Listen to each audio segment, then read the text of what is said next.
లేనివాడు, పరిశుద్ధుడు ఆయన అనంట.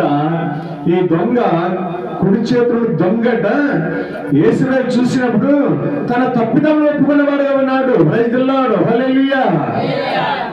చూసంటున్న మాట, అయ్యా నన్ను నువ్వు నేను జ్ఞాపకం చేసుకో అంటే ఉన్నాడు ఆయన. ఈ రాజులను నన్ను జ్ఞాపకం చేసుకోమన్నాడు. ఏమన్నాడు? నీవు నాతో కూడా పరదేశంలో చూసావా. మరి 40 దినాలు మనం ఏం చేస్తున్నాం? యేసు ప్రభు సిలువేశ్వర పెట్ట ఇద్దరు దొంగల మధ్యలో ఉన్నాడు, వేలాడుతున్నాడు. యేసయ్య పూయలు చూశాడట, బహుగా చూశాడంట. చూసిన వెంటనే యేసుని చూసిన వెంటనే తన హృదయం అంటే కదిలిపోయినదంట. నేను చేసిన తప్పిదము పాపను బట్టి అసలు నేను చేస్తున్నాను కానీ ఈ యొక్క యేసయ్య తప్పు లేనివాడు, పాపం లేనివాడు, నా తప్పాడు వరకు సిలువేస్తున్నాడు అన్నట. వెంటనే రియాక్ట్ అయిపోయాడు, తన తప్పిదములతో ఒప్పుకున్నాడు. అక్కడ నీకు యేసుప్రభు చనిపోతే నాకు క్షమాపణ దొరకదని వెంటనే అన్నాడు. నేడు నువ్వు నాతో పరదేశంలో ఉంది. చూసారా, సిలువలో ఉన్న దొంగ కూడా సాక్ష్యం చెప్తున్నాడు. యేసుప్రభు నీతి మాత్రమే నీ సాక్ష్యం మరి వేసే చెప్తున్నప్పుడు ఎక్కడుంటావు? నేను చెప్తే కాదు వెళ్ళి, నాకు నేను చెప్పుకుంటే కాదు వెళ్ళి, నీ గురించి చెప్పాలి. పరిశుద్ధాత్మ దేవుడిని ప్రిపేర్ చేస్తాడు.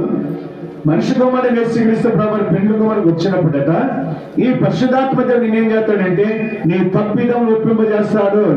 నేను సిగరెట్ కాగుతున్నా, తాగుతున్నావరా, మందు తాగుతున్నావరా, తిరుగుతున్నారా అంటాను, నన్ను హెచ్చరిస్తాడు.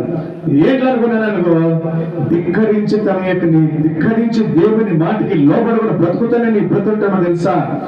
చీకటిలో చచ్చరించే దినాలు రాబోతున్నవి. అది కారు చీకటి అయితే భయంకరమైన 40 దినాలు సాధన చేసుకోవాలి మనం. అర్థమవుతున్నదా? అంటున్నమాట, నేను తప్పిదమ్మ చేశానయ్యా, నేను పాపం చేశానయ్యా, నేను నేరం చేశానయ్యా. నీలో తప్పిదమ్మ లేదయ్యా, నీలో నేరం లేదయ్యా.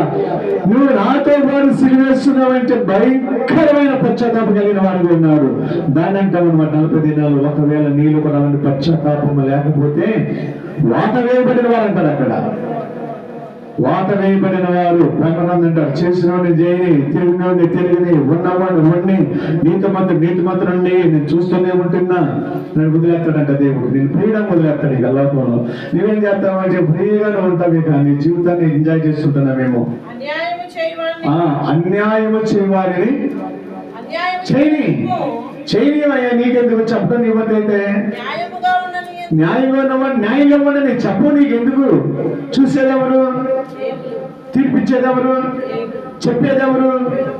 సేవకుడైన దేవుని ద్వారా దేవుడి సేవకుడు మాట్లాడుతున్నాడు. కనుక మాట 3 విషయం